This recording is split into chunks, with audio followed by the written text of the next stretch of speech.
Good morning, good afternoon, good evening. मैं हूं विवेक रंजन अग्निहोत्री और वीआरए टीवी पे आप सबका स्वागत है।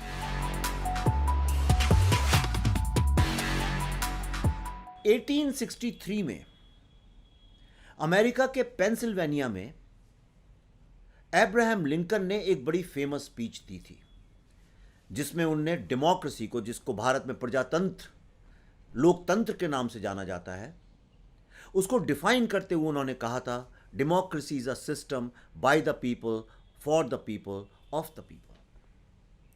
और तब से तमाम सिस्टम्स, जो पॉलिटिकल सिस्टम्स हैं, चाहे वो मोनार्कीज हों, चाहे कॉलोनियल सिस्टम हो, चाहे कम्युनिज्म हो, चाहे डिक्टेटरशिप हो, फैशिज्म हो, सब एक एक करके फेल होते गए, खत्म होते गए, लेकिन डेमोक्रेसी सरवाइव करती रही। आज भी अगर आप आम आदमी से बात करें तो वो डेमोक्रेसी की प्रशंसा करता हुआ ही मिलेगा और कहेगा विश्व में ये सबसे अच्छा पॉलिटिकल सिस्टम है। लिंकन के इस बयान के 150 वर्ष बाद लिस्बन में एक इंटरनेशनल पॉलिटिकल साइकोलॉजिस्ट की कॉन्फ्रेंस चल रही थी और उसमें उसके अंत में येल, हार्वर्ड, स्टैनफोर्ड जैसी महान यूनिवर्सिटीज़ में पढ़े हुए एक दिग्गज साइकोलॉजिस्ट शॉन रोजनबर्ग ने अपनी कंक्लूडिंग स्पीच दी और एक पेपर पढ़ा। जब उनने अपना ये पेपर पढ़ा तो वहां पे हलचल सी मच गई और एक वाद विवाद सा खड़ा हो गया। People were stunned because Shawn Rosenberg said that democracy is dead. मैं आपको एग्जैक्टली बताता हूं। और शॉन रोजनबर्ग ने यह बोला कि डेमोक्रेसी जो मर रही है या मर चुकी है और जो अंततः मरने ही वाली है बहुत जल्दी, इसकी रिस्पॉन्सिबिलिटी किस पे है। उन्होंने बोला, यह मत समझिए, आप कितना भी डोनाल्ड ट्रंप को ब्लेम करें, कितना भी आप किसी को भी ब्लेम करें, लेकिन यह गलती उन प्रेसिडेंट्स या प्राइम मिनिस्टर्स की नहीं है। डेमोक्रेसी कि डेथ के लिए अगर कोई रिस्पॉन्सिबल है तो वो है people, we the people, quote unquote he said. मतलब लिंकन ने जो कहा democracy is by the people, of the people, for the people, Rosenberg said the same people are responsible for this.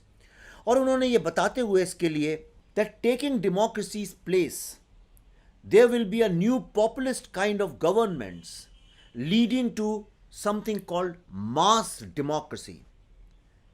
अभी जो डेमोक्रेसीज हैं इनको रिप्रेजेंटेटिव डेमोक्रेसीज बोलते हैं। He coined a new word, he said mass democracies that offer voters simple answers to extremely complex questions. And he gave example of that mass democracies are already making inroads in places like Poland, Hungary, France, Britain, Italy, Brazil, Japan, India, Israel, Turkey and United States. और इसके जो कारण उनने बताए वो था, he said कि democracy is hard work. Democracy का मतलब है बहुत कॉम्प्लेक्स इश्यूज को एक बहुत लॉन्ग टर्म प्लान के साथ इंप्लीमेंट करना, जो कि आम नागरिक के बस की बात नहीं है। जो रोजनबर्ग कहना चाह रहे हैं उसका एग्जाम्पल बताता हूं। जब भारत की डेमोक्रेसी का कॉन्स्टिट्यूशन लिखा जा रहा था सन 1947 और 50 के बीच में, तो कॉन्स्टिट्यूएंट असेंबली में एक सवाल उठा था कि भारत का जो प्रीएम्बल है उसमें सेक्युलर और सोशलिस्ट वर्ड ऐड करना चाहिए, that India is a secular socialist Republic, democratic Republic. पर तब बाबा साहब अंबेडकर ने इसका बहुत जम के विरोध किया था और उन्होंने कहा था कि लॉन्ग टर्म में अगर कल को जो नई आने वाली जनरेशन है वो कोई और पॉलिटिकल सिस्टम को अडॉप्ट करना चाहते हैं जो कि सोशलिस्ट भी ना हो और सेकुलर भी ना हो, उस स्थिति में ये एक दुविधा खड़ी करेगी और इसलिए we should give the scope for the future generations to decide what political system they want to adopt. और इसमें बहुत बहस हुई और काफी बहस के बाद लोगों ने इस बात को माना, क्योंकि डेमोक्रेसी में डिबेट जो है वो उसका सबसे फंडामेंटल स्तंभ है। लेकिन 1974 आते आते स्थिति कुछ यूं हो गई, जिसको रोजनबर्ग मास डेमोक्रेसी की बात कर रहे हैं। जब श्रीमती इंदिरा गांधी की सरकार थी तो एक पॉपुलर डिसीजन उन्होंने बिना डिबेट के 2 मिनटों में ले लिया और भारत के उसी प्रीएम्बल को, जिस पे 3 साल डिबेट चली थी, उसको मिनटों में चेंज करके उसमें सोशलिस्ट और सेकुलर वर्ड ऐड कर दिया, जिसके कारण आज तक भारत में एक तरह की पॉलिटिकल और सोशल क्राइसिस मची हुई है और पूरा देश एक कॉन्फ्लिक्ट में रहता है। इसी डेंजर को रोजनबर्ग ने बताया है एंड ही सेड कि प्रॉब्लम जो है वो ये है कि जो सिटीजन्स हैं, they should be skilled enough, they should be educated and able enough to process very complex information and data to be able to help the government take correct decisions, जो कि साइकोलॉजिकली पॉसिबल नहीं है, क्योंकि इंसान जो है वो straight सोच नहीं सकता। इंसान जो है, सिटीजन्स जो हैं, वो कहानियों पे बिलीव करते हैं। और इसीलिए he said our brains, he says, are proving fatal to modern democracy because human beings and their minds are just not built for it. क्या आप जानते हैं, यही बात वर्षों पहले एंशिएंट ग्रीस में सोक्रेटिस ने भी कही थी। प्लेटो ने, जो कि सोक्रेटिस के शिष्य थे, अपनी बड़ी वर्ल्ड की सबसे महान बुक द रिपब्लिक में एक एग्जाम्पल देते हुए लिखा है, जो कि सोक्रेटिस और सोक्रेटिस के जो शिष्य थे एडिमेंटस, उनके बीच में एक वार्तालाप है, जिसमें सोक्रेटिस उससे पूछते हैं, who will you put in charge of a ship, मतलब एक पानी के जहाज का चार्ज तुम किसको दोगे चलाने का? तो he said that somebody who knows how to captain a ship. तो he said, and who will decide who is going to captain the ship? So he said, people who know about maritime, naval engineering, who know about seafaring. And then he says, बहुत अच्छा एक सवाल Socrates पूछते हैं, then why do we think that anybody should be fit to judge who should be the ruler of the country? Socrates का ये मानना था कि जो वोटिंग है, इट्स अ स्किल। ये बहुत सालों की ट्रेनिंग के बाद, जैसे कि एक जज, जैसे कि एक डॉक्टर, इन लोगों को कई साल की ट्रेनिंग के बाद, एक ऑब्जेक्टिव ट्रेनिंग के बाद एक स्किल दिया जाता है, उसी तरह से वोटिंग भी एक लंबे अरसे की ट्रेनिंग के बाद, ऑब्जेक्टिव इवैल्यूएशन के बाद लोगों को मिलना चाहिए, तभी उन्हें वोटिंग देने का अधिकार होना चाहिए। क्योंकि देश का नेतृत्व, जैसे कि आप एक जहाज का नेतृत्व एक अनस्किल्ड आदमी को नहीं देते हैं, देश का नेतृत्व करने का जो डिसीजन है, ये कोई आपके इंट्यूशन या विम्स एंड फैंसीज से नहीं होना चाहिए। और आप ये देखिए, बड़े मजे की बात है कि रोजनबर्ग भी अपने रिसर्च में उन्होंने ये पता किया कि most of the people in America were actually voting for people whose face they liked. और अक्सर ऐसा ही होता है, हमें कोई पसंद आ जाए तो फिर हम ये नहीं सोचते हैं कि उसकी पॉलिसी क्या है, वो देश को चलाने के काबिल है भी या नहीं। डेमोक्रेसीज जो हैं जनरली, उसमें इनबिल्ट चेक्स एंड बैलेंसेस हैं। For example, you have legislative, you have executive, you have judiciary. इनका पर्पज़ ये है, अगर एक कोई गलत रास्ते पे जा रहा है तो दूसरा उसको चेक एंड बैलेंस करे। और साथ में जो फोर्थ पिलर है, मीडिया।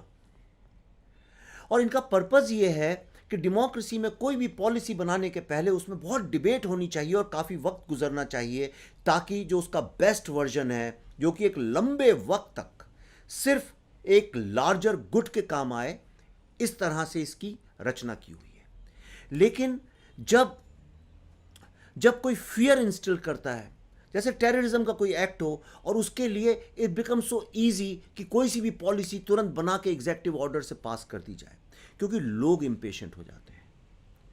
इसको बोलते हैं जब पॉपुलिस्ट लोग, जो आपके इंटरनल फियर्स, भेदभाव करके लोगों में एक तरह का रिफ्ट और कॉन्फ्लिक्ट पैदा करके, चाहे वो रेसिज्म हो, चाहे वो कम्युनलिज्म हो, चाहे वो रीजनलिज्म हो, चाहे वो भाषा को लेके हो, चाहे जात पात को लेके हो, जब उसमें एक डिवीज़न क्रिएट करके, पॉपुलिस्ट बातें करके, वो बातें करके जो लोग सुनना चाहते हैं, जो एक इजी कहानी है, जो कि एक हलवाई की एक लड्डू है, ना कि एक डॉक्टर की आपको स्वस्थ रखने की रेसिपी है, ऐसे वक्त में डेमोक्रेसी फेल होती है और वो एक डेमोगोगी और एक मास डेमोक्रेसी बन जाती है।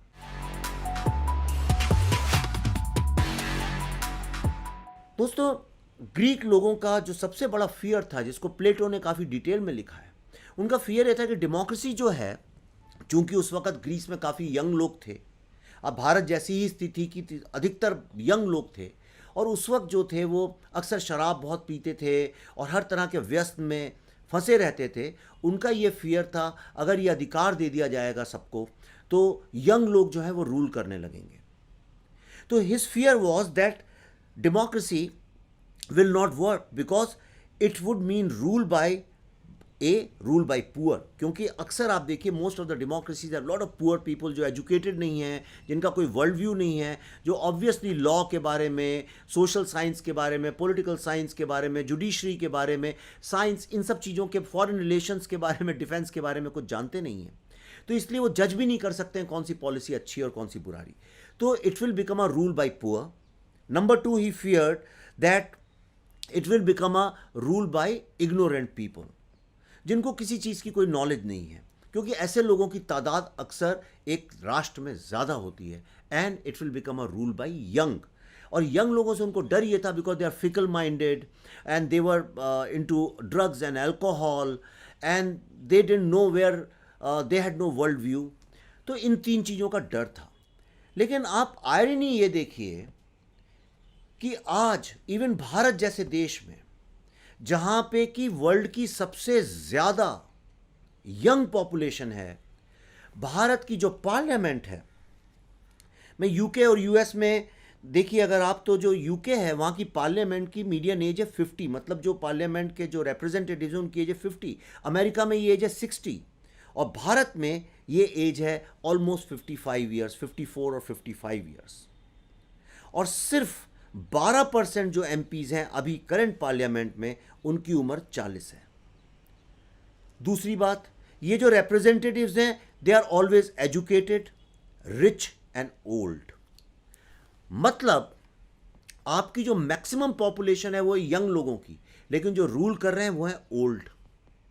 आपकी मैक्सिमम पॉपुलेशन है गरीब लोगों की, लेकिन जो आपको रूल कर रहे हैं वो है एजुकेटेड। ये एक पैराडॉक्स है डेमोक्रेसी का, और इसी का डर जो था वो सोक्रेटिस या प्लेटो को था, और यही बात शॉन रोजनबर्ग भी करते हैं कि डेमोक्रेसी जो है actually is a system which can not survive for long and it is dying.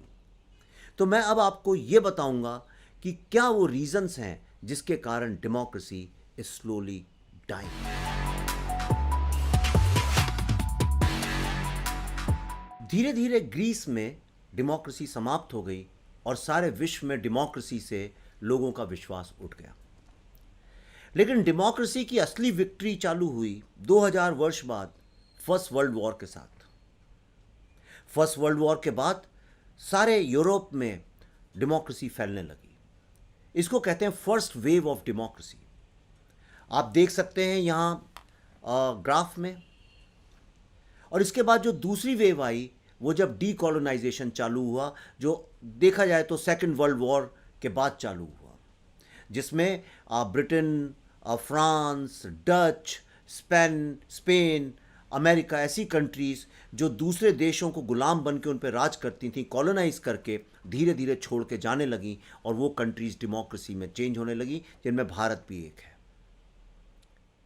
और इसके बाद डेमोक्रेसी की जो थर्ड वेव आई पूरे विश्व में, वो आई जब कोल्ड वॉर के बाद कम्युनिज्म फेल हो गया और यूएसएसआर डिसइंटीग्रेट हो गया। और ये डेमोक्रेसी के लिए एक बहुत सुनहरा वक्त था। सन 2000 तक पहुंचते पहुंचते आप ये ग्राफ देख सकते हैं, विश्व के इन सारे देश जो कि ब्लू कलर से हैं, इन सारे देशों में इलेक्टोरल डेमोक्रेसी स्टैब्लिश हो चुकी थी, जिसका अर्थ ये था कि हर व्यक्ति को, देश के हर व्यक्ति को वोट देने का अधिकार है। स्टैनफोर्ड यूनिवर्सिटी के प्रोफेसर और इकोनॉमिस्ट इंटेलिजेंस यूनिट की एक डेमोक्रेसी इंडेक्स है, पहली बार स्टैनफोर्ड के प्रोफेसर लैरी डायमंड ने एक शब्द का इस्तेमाल किया and he said that the world is going through a democratic recession. इसका क्या मतलब है? एक मैप देखिए। इस मैप में जो डार्क ब्लू कलर की कंट्रीज हैं, जो शायद सिर्फ आपको 2 या 2.5 मिलेंगी, सिर्फ इन्हीं कंट्रीज में आज फुल डेमोक्रेसी है। आपको आश्चर्य होगा देख के कि अमेरिका जैसी कंट्रीज में भी फुल डेमोक्रेसी नहीं है। और according to his revelation they found that today only 5% of the world population lives in full democracy, and nearly a third of the world population lives under authoritarian rule। मतलब एक तरह की तानाशाही, मतलब सिर्फ एक आदमी की बात मानी जाएगी या एक इंस्टीट्यूशन या एक ऑर्गेनाइजेशन की बात मानी जाएगी। जिस तरह से चाइना में CCP, कहने को ये सब डेमोक्रेसीज हैं, और 89 ऑफ द 167 कंट्रीज आज की तारीख में देखा जाए तो सिर्फ एक कॉस्मेटिक डेमोक्रेसी में जिंदा है, जो कहने को तो डेमोक्रेसी है लेकिन वो ऐसी है कि अपने वोटर्स को, सिटीजन्स को बोला जाए कि we are giving you a right to vote, just vote and shut up. And that's exactly what's happening in the world. Most of the democracies today have become illiberal democracies। कहने को तो North Korea भी democracy, actually North Korea का जो पूरा नाम है वो है Democratic People's Republic of Korea. आपको मैं एक और मैप दिखाता हूं। ये जो मैप है ये वर्ल्ड में फ्रीडम ऑफ प्रेस का है, जिसको कि 4th पिलर माना जाता है और जो कि एक डेमोक्रेसी का सबसे इंपॉर्टेंट इंस्टीट्यूशन है, क्योंकि ये चेक्स एंड बैलेंस क्रिएट करता है। पर आज वर्ल्ड में कितनी फ्रीडम प्रेस को बची हुई है, इसका एग्जाम्पल ये मैप है। जरा इस मैप को एक बार फिर से ध्यान से देखिए। इसमें सिर्फ जो ब्लू कलर की कंट्रीज हैं, डार्क ब्लू की, वहीं पे टोटल फ्रीडम ऑफ प्रेस है, बाकी में नहीं। टर्की का एग्जाम्पल मैं आपको बताना चाहता हूं। टर्की जो कि एक डेमोक्रेसी है, it has become the biggest jailer of journalist, और 2016 के फेल्ड कू अटेम्प्ट के बाद यहां पे 177 मीडिया हाउसेस को बंद कर दिया गया। आज हंगरी में, पोलैंड में, इजराइल में, टर्की में, ऐसी तमाम डेमोक्रेसीज में अगर आप देखें, and most of the African countries में, प्रेस फ्रीडम के नाम पे सिर्फ एक स्वांग है, एक ढोंग है, एक क्लिनिकल लेवल पे है। लेकिन अगर प्रेस, मीडिया, जो सत्ता में लोग हैं, उनको सकम नहीं करती है, तो वहाँ पे उनको जो एडवर्टीजमेंट्स मिलते हैं या तो वो बंद कर दिए जाते हैं, या उनको स्वतंत्रता छीन ली जाती है, या उन पे इनकम टैक्स रेट्स मारी जाती हैं, और उन लोगों को सरकार की भाषा बोलने में मजबूर कर दिया जाता है। और इस इंडेक्स के हिसाब से ये सिर्फ प्रेस के ही साथ नहीं है, बल्कि इन राष्ट्रों की, जो कि लगभग सारे के सारे राष्ट्र आज की तारीख में, वहाँ पे जुडिशरी और तमाम ऐसी डेमोक्रेटिक इंस्टीट्यूशंस जो हैं, उनको आज एक तरह से मास डेमोक्रेसी का गुलाम बना दिया गया है, और इसके कारण डेमोक्रेसीज धीरे धीरे खत्म हो रही है। क्या है इसके पीछे असली कारण? आइए एक एक करके देखें। एक बार आइंस्टाइन, एल्बर्ट आइंस्टाइन यूनिवर्सिटी में जा रहे थे अपने ऑफिस में, तो एक स्टूडेंट ने उनको रोका, and he said, doctor Einstein, this year you have given a set of questions in exams exactly like the last year, nothing has change. जो पेपर पिछले साल आपने दिया था एग्जाम में, वही questions, exactly the same questions, और वही आपने पेपर जो है इस बार के एग्जाम में दिया है। ये No, I did not expect it from somebody, a Nobel laureate, Dr. Albert Einstein. Einstein thought for a second and then he said, yes, questions are the same, but my son, the answers have changed. और यही problem आज democracy का है। Democracy जिन principles, जिन सवालों को solve करने के लिए आज से कई 100 साल वर्ष पहले जो स्वरूप लिया इसने इलेक्टोरल रिप्रेजेंटेटिव डेमोक्रेसी का, वो तो वहीं के वहीं है। लेकिन विश्व, और विश्व में लोगों की जो समस्याएं हैं उनके समाधान, उसके तरीके और उसके जवाब सब बदल चुके हैं। और शायद यही कारण है कि डेमोक्रेसी जो है एक के बाद हर कंट्री में फेल होती नज़र आ रही है। हमारी आई एम बुद्धा फाउंडेशन ने दृष्टिकोण, जो एक थिंक टैंक ऑर्गेनाइजेशन है अमेरिका में, उनके साथ कोलैबोरेट करके इस बार काफ़ी रिसर्च किया और तरह तरह की बुक्स, रिसर्च पेपर्स और जो एक्सपर्ट्स हैं उनकी बातों को कोलेट करके हम एक नतीजे पे पहुँचे कि क्या वो कारण है 8-10 जिनके कारण डेमोक्रेसी धीरे धीरे वीक होती जा रही है। Number 1, decline of skilled experts.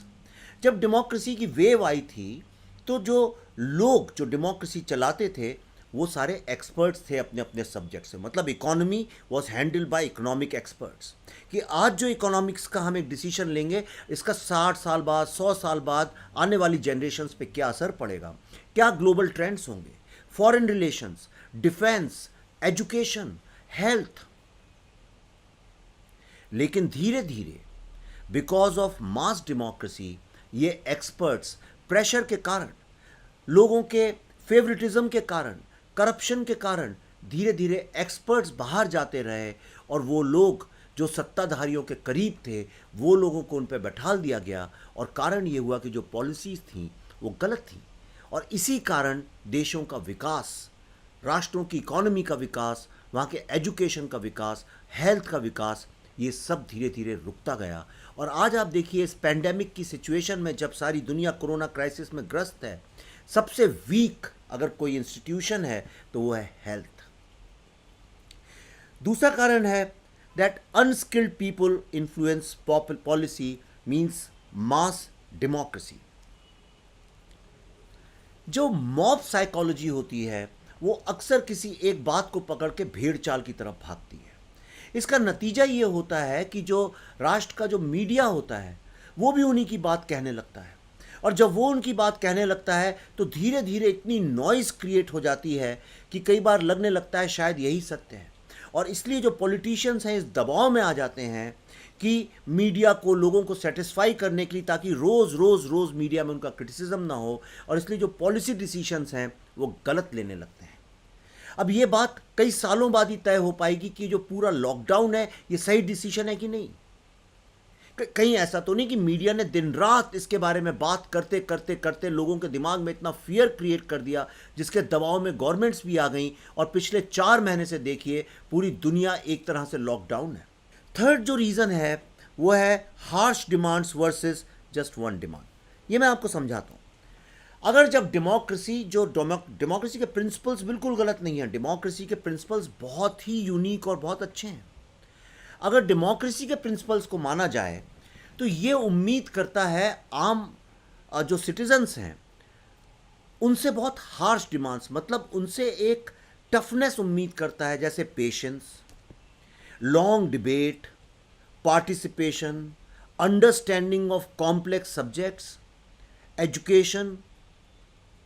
लेकिन ये बहुत कठिन काम है, लोग इतना टॉलरेट नहीं करना चाहते।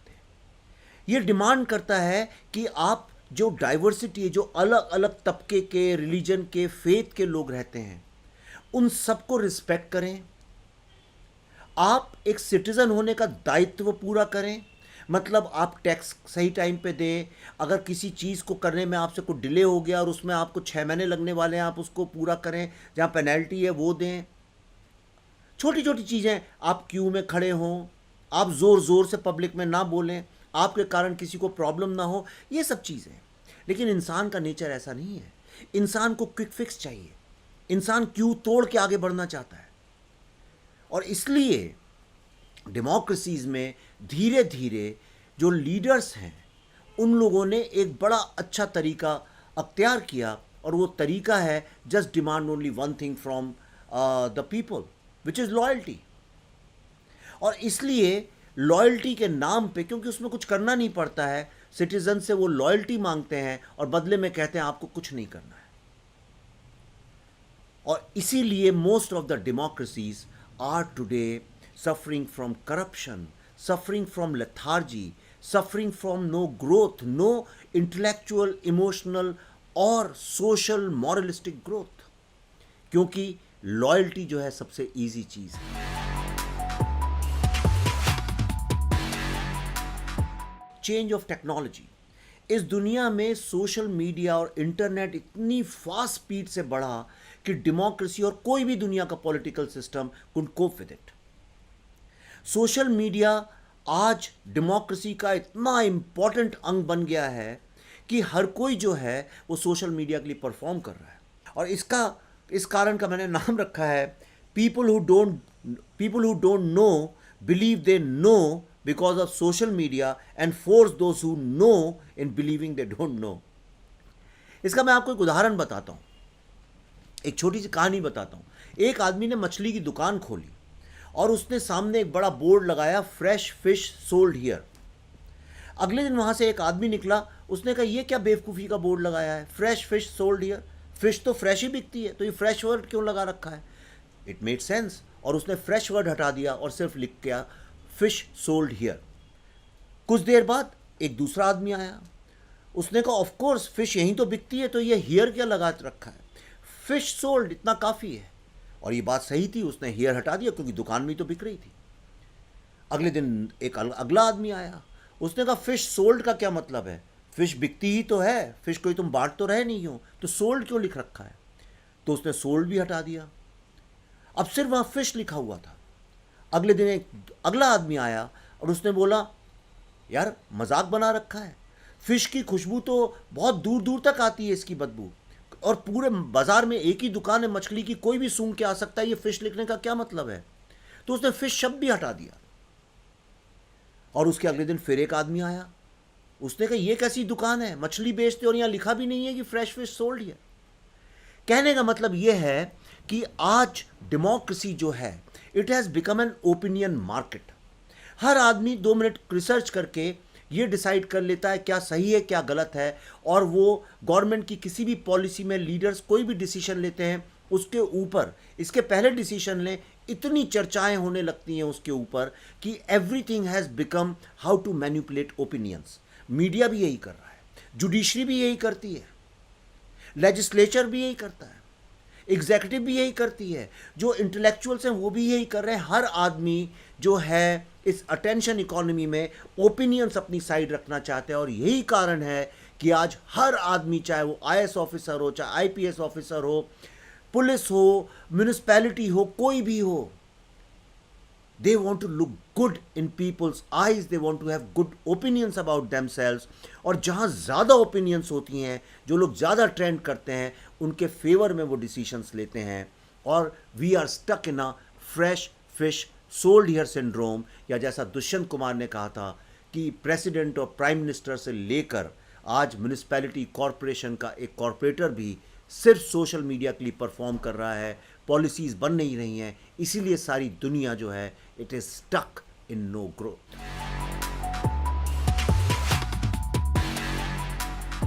मैं इसके पहले सबसे बड़ा डेमोक्रेसी का जो डेंजर है उस पर आऊँ, मैं आपको छोटी छोटी चीज़ें और बताना चाहता हूँ जो कि सोशल मीडिया का जो ये पूरा का पूरा जो सोशल मीडिया के कारण डेमोक्रेसी में डेंजर है। एक तो ये इंस्टेंट वाहवाही यानी मैकडॉनल्ड पॉलिटिक्स, दूसरा जिसको मैं कहता हूँ अटैक पॉलिटिक्स, मतलब हर कोई एक दूसरे पे अटैक करने पे लगा है, आउटरीच करने पे लगा है, इसलिए पूरा का पूरा जो सिस्टम है उसका ध्यान आज पॉलिसी मेकिंग, आम आदमी का उत्थान, एजुकेशन, हेल्थ ऐसी चीज़ों पे नहीं है, बल्कि किसी तरह से अटैक से बचना, या तो डिफेंस मोड में जाना या रिवर्स अटैक करना। तीसरा है problem politics. Today because of social media everybody has become an activist. हर कोई आदमी जो है कोई ना कोई प्रॉब्लम लेके खड़ा हो गया है, और इसीलिए जो पॉलिटिशियंस हैं वो आइडेंटिटी पॉलिटिक्स को भुनाते हैं। हर आदमी, औरतों की अलग पॉलिटिक्स, बच्चों की अलग पॉलिटिक्स, गरीब की अलग पॉलिटिक्स, रईस की अलग पॉलिटिक्स, अलग कलर, अलग जाति, अलग सेक्शंस ऑफ द सोसाइटी की अलग पॉलिटिक्स, और तो और जैसे आईटी अगर इंडस्ट्री है, उसमें भी बेंगलोर वालों की अलग पॉलिटिक्स, हैदराबाद वालों की अलग, हर कोई आज आइडेंटिटी पॉलिटिक्स लेके खड़ा हुआ है। इसी कारण आज भारत जैसे देश में रिजर्वेशन सिस्टम आगे बढ़ाना चाहिए या नहीं बढ़ाना चाहिए, उसकी क्या मेरिट्स हैं, क्या डीमेरिट्स हैं, उसके कारण देश को लाभ हो रहा है या नुकसान हो रहा है, इस पर कोई चर्चा नहीं करना चाहता है, क्योंकि उसमें इतनी सारी आइडेंटिटीज़ इन्वॉल्व हैं। कोई स्टेटस को डिस्टर्ब नहीं करना चाहता है। और ये एक्टिविज्म पॉलिटिक्स जो है, इसके कारण आज दुनिया की ज़्यादातर कंट्रीज़ में एक स्टेटस को सा बन गया है। नेक्स्ट है कॉम्प्रोमाइज डेमोक्रेसी।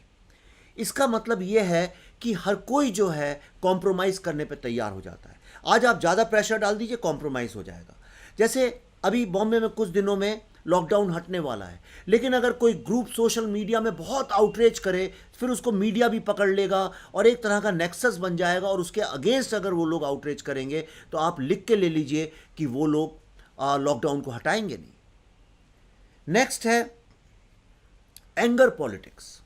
ये जो आउटरीच और एंगर की जो पॉलिटिक्स है, हर आदमी गुस्से में और प्रोटेस्ट कर रहा है, जो सामने वाले को गाली दे रहा है, इसके कारण क्या हुआ है कि पॉलिटिशियंस ने डिसीजन लेना बंद कर दिया है। And last but not the least, जो सबसे इंपॉर्टेंट प्रॉब्लम है वो ये है कि डेमोक्रेसी में जो सबसे बड़ा पेट्रियोटिक एक्ट है वो है एक्सेप्टेंस ऑफ डाइवर्सिटी। लेकिन आज because of this outrageous nature of democracy, because of this anger politics, because of identity politics, आज patriotism का मतलब हो गया है hating the other। आप पूरी जो पॉलिटिक्स है वो दूसरे से नफरत करने के ऊपर बेस्ड है। आप देख लीजिए, क्योंकि सोशल मीडिया का नेचर है। अगर आप सामने वाले को गाली नहीं देंगे, आप उस पर गुस्सा नहीं निकालेंगे और उसको ह्यूमिलिएट नहीं करेंगे, तो आपको अटेंशन नहीं मिलेगी। और अगर अटेंशन नहीं मिलेगी तो आपकी ओपिनियन कोई सुनेगा नहीं, और जब आपकी ओपिनियन होगी तो आप और ओपिनियन वालों को अपने साथ जोड़ेंगे। And that's exactly what politicians are doing. They are making you fight with the other people, और इन रिटर्न वो आपसे कहते हैं आपको कुछ नहीं करना है, आपको सिर्फ मुझे अपनी लॉयल्टी देना है। And that's what I think Rosenberg meant by mass democracy. अब मैं आपको वो बताने जा रहा हूँ जो डेमोक्रेसी का एक्चुअली सबसे डेंजरस पार्ट है, और जो पता नहीं कैसे इस दुनिया में कैसे डेमोक्रेसी सरवाइव करेंगी, और जो डायरेक्टली ग्लोबलाइजेशन से रिलेटेड है। And that is the cyber war.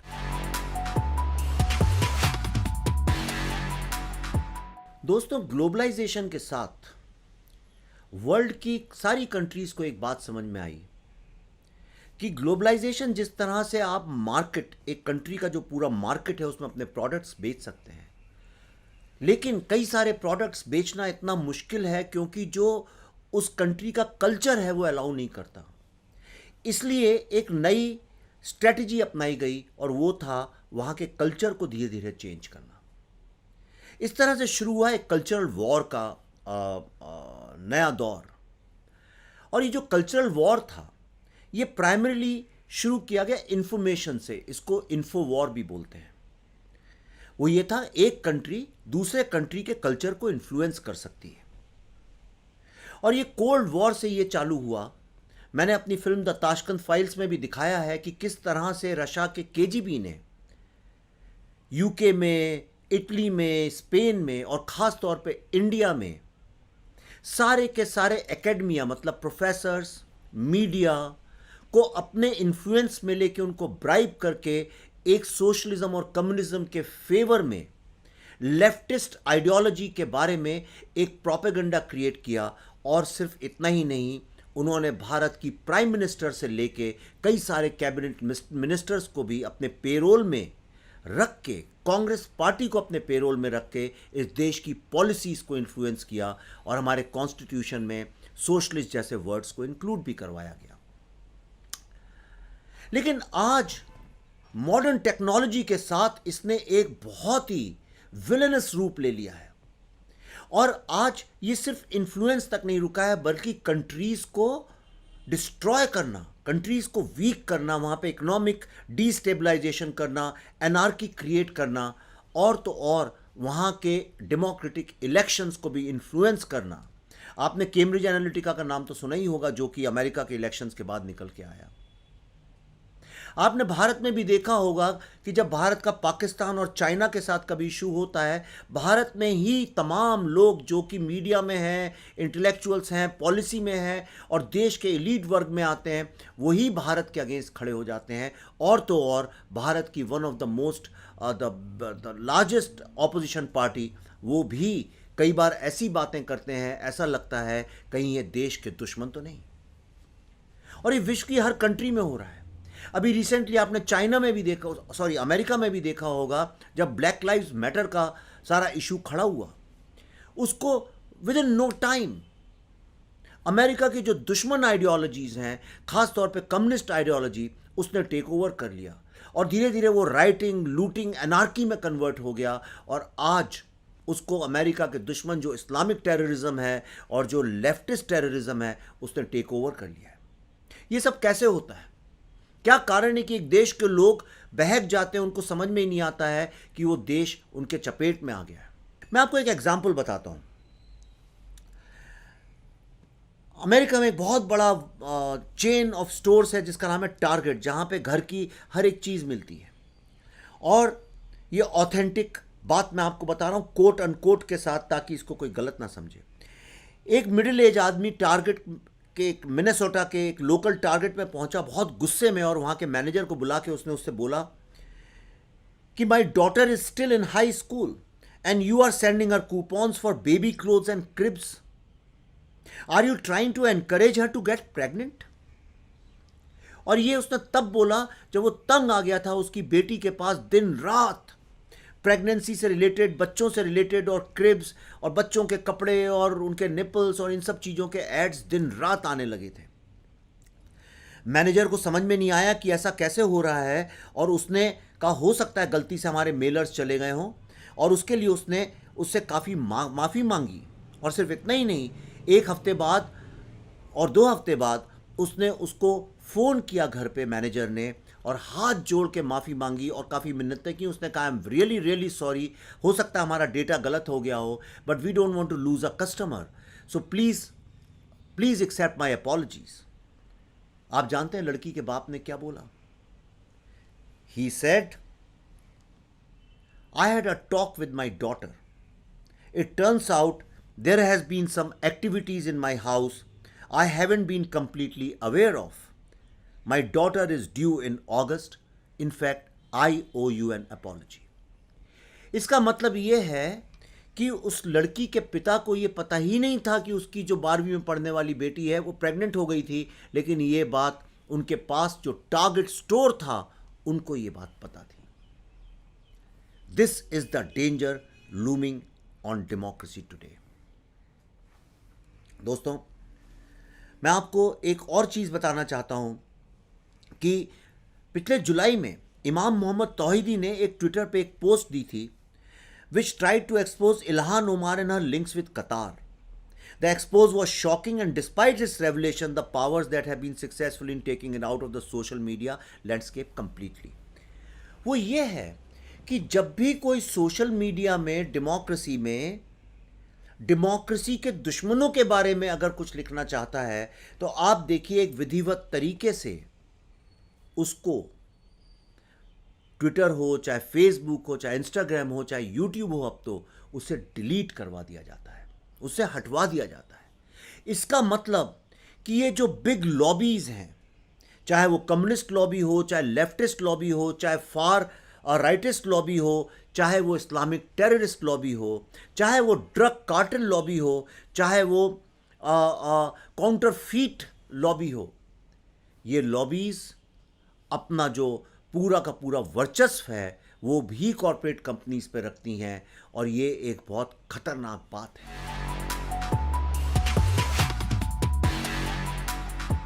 दोस्तों, डेमोक्रेसी का मतलब होता है progressive, to make the society progressive, मतलब सोसाइटी को आगे ले जाने का काम। और इसमें सबसे बड़ा रोल प्ले करता है एजुकेशन। लेकिन लगातार अगर आप दुनिया के तमाम इंडेक्सेस देखें तो एजुकेशन की जो क्वालिटी है वो लगातार गिरती जा रही है। आप बताइए, आपने किसी बच्चे को देखा है जिसको स्कूल में डेमोक्रेसी की रियल वैल्यूज़ क्या हैं उसके बारे में पढ़ाया जाता है? क्या किसी बच्चे को एक अच्छा नागरिक बनने के लिए उसकी क्या ड्यूटीज़ हैं इसके बारे में पढ़ाया जाता है? क्या किसी बच्चे को यह पढ़ाया जाता है how to live, how to love, how to respect? What does it mean to have empathy? What is diversity? What does it mean to respect diversity and the voices of others? What does it mean to be patient? जो human qualities जिससे एक democracy बनती है। Democracy actually dictatorship का opposite है। आज education का purpose सिर्फ जॉब मार्केट को फीड करना है। किस तरह से कंपटीशन क्रिएट किया जाए, लोगों को कॉम्पिटिटिव बनाया जाए, लोगों को ग्रीडी बनाया जाए और लोगों को एक साइकोलॉजिकल लेवल पे वायलेंट बनाया जाए कि वो एक दूसरे को ख़त्म करने के लिए तैयार हो जाएं ताकि वो ये जॉब मार्केट की रेस में उनसे आगे बढ़ सकें। और इसी कॉम्पिटिटिवनेस को जो कि फियर, गिल्ट और इनसिक्योरिटी क्रिएट करती है, उसी को पॉलिटिशियंस एक्सप्लॉइट करते हैं आपके दिमाग में और ज़्यादा फियर क्रिएट करके। वो सांप जो आपके कमरे में है नहीं, उस सांप के बारे में बता के, और इसलिए आप डरने लगते हैं और उस डर के कारण आप उन पॉलिटिशियंस को वोट देते हैं। और सोशल मीडिया और दुनिया की जितनी ताकतें हैं वो एकजुट होके आपको अपना विक्टिम बनाती हैं। Today the biggest victim is the voter. आज इलेक्टोरेट और वोटर में इतना, इलेक्टोरेट और इलेक्टेड में मतलब जो रिप्रेजेंटेटिव्स हैं और जो हम लोग हैं, आप और हम, हमारे बीच में इतना बड़ा गैप क्रिएट हो गया है कि हम कितनी भी कोशिश कर लें हमारे बीच में कम्युनिकेशन पॉसिबल नहीं है। टुडे डेमोक्रेसी हैज़ मेंट कि अगर मैं आपसे ये बोलूं कि अब भाई साहब आपकी लॉटरी निकली है तो आप कितने खुश हो जाएंगे, लेकिन मैं दूसरे ही पल आपसे ये बोलूं कि इस लॉटरी में आपको लॉ बनाना है, सोचिए क्या होगा। Today democracy has become a curse on humanity. Democracy instead of being progressive has become regressive. Democracy instead of giving peace, happiness and a feeling of fraternity is actually dividing people and making people restless and outrageous. इसके बारे में सोचिए, क्योंकि आपके आने वाले बच्चे और उनके आने वाले बच्चे, इन सब के फ्यूचर की रिस्पॉन्सिबिलिटी भी तो डेमोक्रेसी की ही है। Let's try to understand how we can make our democracy stronger. दोस्तों, धन्यवाद मेरे साथ जुड़ने का। सबसे पहले मैं आपको थैंक यू बोलना चाहता हूं। मेरे लास्ट वीक के 10 डेडली गैंग्स ऑफ बॉलीवुड के एपिसोड को आप लोगों ने इतना प्यार और सपोर्ट दिया। It's become viral, and not just viral, उसने अपने आप में बॉलीवुड में एक बहुत बड़ा डिस्कशन खड़ा कर दिया है और लोग वाकई में इस पर डिस्कस कर रहे हैं कि किस तरह से इस सिस्टम को चेंज किया जाए। और इसको मैं आप सबकी विक्ट्री मानता हूं जो आपने हमें प्यार दिया। पर एक बार फिर मैं आपको ये बताना चाहता हूँ, मेरी कोशिश सिर्फ इतनी है कि वो सब्जेक्ट्स जिसमें कोई रिसर्च नहीं करता है, मीडिया जिनके बारे में बात नहीं करता है, आज हर कोई डेमोक्रेसी के गुणगान करता हुआ मिलेगा, लेकिन डेमोक्रेसी की असली वीकनेसेस क्या हैं, किस कारण डेमोक्रेसी ख़त्म हो रही है, और डेमोक्रेसी ख़त्म हुई तो हमारा भी फ्यूचर अंधकार में आ जाएगा, ये रिसर्च करके कोई आपको बताता नहीं है। मैं आई एम बुद्धा फाउंडेशन में हम बहुत कोशिश कर रहे हैं किसी तरह से इस लॉकडाउन के पीरियड में, जब पूरी इकोनॉमी ठप है, फिल्म इंडस्ट्री बंद है, किसी तरह से ये करा के आप तक हम ये नॉलेज पहुंचाएं। क्योंकि भारतीय विचारधारा में ये माना गया है कि जो सबसे बड़ा पुण्य का काम है वो है ज्ञान को बांटना, क्योंकि ज्ञान पे किसी का कॉपीराइट नहीं है, और यही मेरी कोशिश है। इस एपिसोड में हमने दृष्टिकोण के साथ कोलैबोरेट किया था, जो बहुत अच्छा काम करते हैं। रोज़ सुबह एक न्यूज़लेटर निकालते हैं जिसमें बहुत रिसर्च करके ज्ञान की बातें होती हैं। आप इसके एंड में उनका पता देख सकते हैं और उनको सब्सक्राइब कर सकते हैं। और आप हमारी मदद 2-3 तरीक़ों से कर सकते हैं। या तो आप हमारे रिसर्च वॉलंटियर बन सकते हैं, अगर आप एक ऑर्गेनाइजेशन है तो हमारे साथ कोलैबोरेट करके नया रिसर्च दे सकते हैं जिस पे हम एपिसोड बना सकते हैं, या आप हमको भले ही आप 11 रुपये दें, हमें पैसे डोनेट करके कोशिश कर सकते हैं कि हमारा जो ये यत्न है, जो प्रयास है, ये चलता रहे। आप सबका एक बार फिर से शुक्रिया, धन्यवाद। फिर से good morning, good afternoon, good evening, good night and जय हिंद।